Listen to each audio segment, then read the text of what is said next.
नमस्कार. मी नीलाक्षी काळे-सालके. मातृगंधाच्या छान छान गोष्टीत आपण ऐकणार आहोत चतकोर पोळीची कहाणी. प्रवीण दवणे. मुख्याध्यापिका थोरात मॅडमच्या केबिनचा दरवाजा हलकेच उघडला आणि एक भारदस्त स्वर त्यांच्या कानी आला. आत येऊ शकतो का मॅडम? खरं तर थोरात मॅडम अनेक कामांच्या व्यग्रतेत होत्या, पण समोरच्या प्रश्नाने त्यांनी चमकून पाहिले आणि त्या क्षणभर काही न सुचून पाहतच राहिल्या. सैनिकी वेशात डाव्या बाजूला पदकांचे तोरण लावलेली निधडी छाती विनम्रतेने झुकून उभी होती. साक्षात सन्मान पदके मिरवणारा एक उमदा तरुण सैनिक त्यांच्या परवानगी मागत होता. त्याही मानवंदनेच्या लीनतेने उठून उभ्या राहत म्हणाल्या, "या न या, बसा ना." "मॅडम, ओळखलं का?" थोरात मॅडमनं नीट निरखलं, पण त्यांच्या ध्यानात आलं नाही. "मॅडम, मी नीरज पवार." त्याच्याकडे बघतच थोरात मॅडमनं स्मरणशक्तीला ताण दिला. "ठीक आहे, मीच सांगतो. मॅडम, चतकोर पोळीच्या तुमच्या प्रयोगामुळे आज मी उभा आहे. भारत-पाक सीमेवर डोळ्यात तेल घालून या देशाचं रक्षण करतोय. ही वीर पदकं मी तुम्हाला समर्पित करतो." एका दमात नीरजनं आपली ओळख करून दिली आणि थोरात मॅडमच्या डोळ्यात जणू आधीच थांबलेलं असं पाणी टचकन भरून आलं. "नीरज, बेटा तू?" थोरात मॅडमना गहिवरून आलं. तसा नीरज उभा राहिला. त्यांचे हात आपुलकीने हाती घेत त्यांना नमस्कार केला आणि खिशातून एक पांढरा लिफाफा काढून त्याने मॅडमच्या हाती दिला. "बेटा, हे काय?" "सेवा, शाळा माऊलीची." एवढा भरदार व्यक्तिमत्वाचा नीरज, पण त्याचाही गळा दाटून आला. मॅडमने पाहिलं 5 आकडी रकमेचा धनादेश होता. "कशाबद्दल?" "मॅडम, आज 7वी-8वीतले अनेक नीरज त्यावेळच्या माझ्यासारखे असतील. मधल्या सुट्टीत इतर मित्र डबा खाताना स्वतःकडे पोळी भाजी नाही म्हणून बाहेर भटकणारे." "नीरज, ही तर सुरुवात आहे मॅडम. शाळेसाठी अजून खूप करायचंय." थोरात मॅडमना शब्द सुचत नव्हते आणि 8वीत असताना शब्दही फुटताना बावरलेला नीरज भारावून बोलत होता, "मॅडम, ती चतकोर पोळी तेव्हा पोटात नसती गेली तर? हे सर्व फक्त तुमच्यामुळे." मॅडम आता नकळत मनाने काही वर्षे मागे गेल्या आणि हातून अगदी नकळत घडलेल्या प्रयोगाची त्यांना आठवण झाली. खरं तर हे इतकं स्वाभाविक घडून गेलं होतं, की आपण यात काही विशेष केलं आहे असंही त्यांना नीरज भेटेपर्यंत म्हणजे अगदी या क्षणापर्यंत वाटलेलं नव्हतं. पण आज नीरजचं राष्ट्रभक्तीनं भारलेलं आणि कृतज्ञतेनं ओथंबलेलं उमदं व्यक्तिमत्व पाहून त्यांना वाटलं, अगदी चीज झालं त्या प्रयोगाचं. आठवला त्यांना तो वर्ग, ती मधली सुट्टी आणि एका दूरच्या एकाकी खांबाजवळ शांतपणे उभा राहिलेला एक हडकुळा, मधली सुट्टी संपण्याची वाट पाहणारा विद्यार्थी.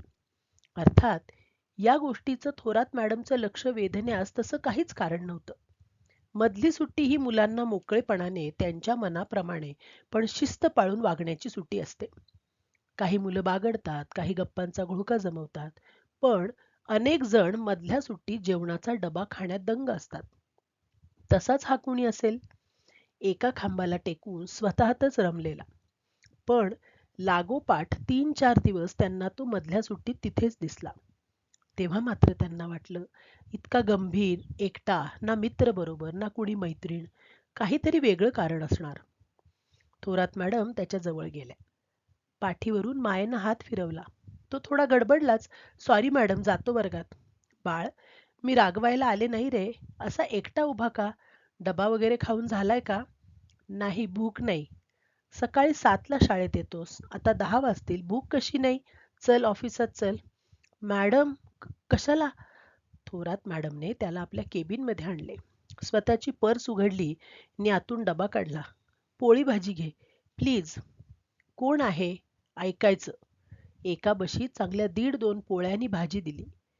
कामानिमित्त केबिनमध्ये येणाऱ्या व लगेच निघून जाणाऱ्या शिक्षकांना मुख्याध्यापकांच्या केबिनमध्ये हा 8वी ब मधला मुलगा नीरज का बरं डबा खातोय ते कळेना. नीरजनं काही मिनिटात पोळी भाजी संपवली. काल रात्रीपासूनच्या वाट पाहणाऱ्या भुकेनं आगीनं लोण्याचा गोळा क्षणात फस्त करावा त्याप्रमाणे पोळी भाजी संपवली होती. "बेटा, मग भूक नाही असं खोटं का बोललास?" मॅडमनं मायेनं विचारलं. "असंच." "डबा का आणत नाहीस? तुझ्या वर्गातली मुलं आणतात, तू का नाही आणत?" नीरजचे डोळे भरले. "मॅडम, 4 दिवस झाले घरात भाकरीला पीठ नाही. आई भाजी विकते. तिची भाजीची पाटीच वाहतूक पोलिसांनी जप्त केली. रस्त्यात भाजी विकते म्हणून." थोरात मॅडम मनातून अस्वस्थ झाल्या आणि वडील हॉस्पिटलमध्ये ऍडमिट आहेत सरकारी. शाळा सुटल्यावर मी पण कामाला जातो. पगार उद्या मिळणार आहे. त्यात भाजीसाठी आईला पाटी. थोरात मॅडमना जाणवलं, नीरजची समस्या 4 दिवसांची नाही. काय बरं करता येईल? नुसता एक क्षीण उसासा टाकून या मुलाच्या भुकेची सोय कशी होणार? मॅडमना अनुभवानं माहीत होतं, प्रश्नाच्या मुळाशी गेलं तर उत्तर हाती येतं. नीरजला ऑफिसमध्ये थांबवून त्या 8वी ब च्या वर्गात गेल्या. नाव न सांगता त्यांनी नीरज या आपल्या वर्गमित्राची हकीकत सांगितली आणि आपल्या या मित्रासाठी आपण एक सोपा प्रयोग करायचा आहे हेही सांगितलं. डबा रोज कोण कोण आणतं? बहुतेकांनी हात वर केलेच. मग त्यातील 7-8 मुलांचे 4 गट केले आणि सांगितलं, एका एका गटाने रोज आपल्या डब्यात फक्त एक चतकोर पोळी या मित्रासाठी आणायची. चतकोरच, अर्धीही नको.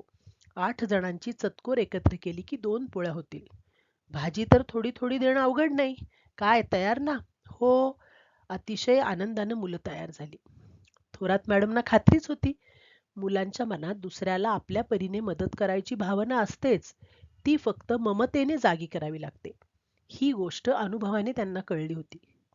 थोरात मॅडमनी सेवकामार्फत ऑफिसमध्ये असलेल्या नीरजला बोलावले आणि सांगितले, या आपल्या मित्रासाठी.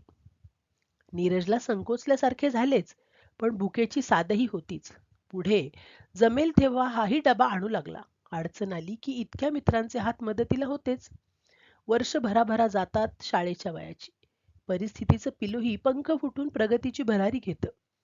शाळेच्या राष्ट्रीय छात्र सेनेत नीरजचं नेत्रदीपक कामगिरी केली. 10वीला तर राजधानीतील राष्ट्रध्वज संचलनात सहभागी व्हायला निवडले.